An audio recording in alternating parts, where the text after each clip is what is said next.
आजकाल एका वाक्याचा खूप गैरवापर होतोय की माझ्या नशिबात असेल तर ते मला मिळेलच. पण तुमच्या नशिबात आलेली व्यक्ती किंवा वस्तू टिकवण्यासाठी तुम्ही किती कष्ट घेतायत?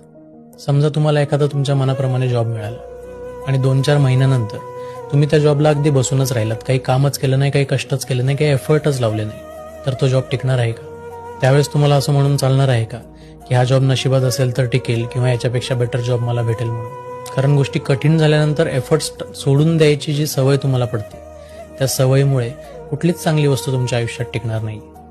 कुठलीही चांगली वस्तू किंवा व्यक्ती आयुष्यात टिकावा यासाठी आपली सुद्धा काहीतरी जबाबदारी असते आणि ती व्यक्ती किंवा वस्तू जितकी स्पेशल असेल तितकेच जास्त एफर्ट्स तुम्हाला त्या व्यक्तीला आयुष्यात ठेवण्यासाठी द्यावे लागणार आहे. कारण ते जर सोपं असतं तर जगात सगळ्यांनाच नाही का मिळालं असतं. आजकाल सगळ्यांचा विनिंग माइंडसेट कमी होत चाललाय.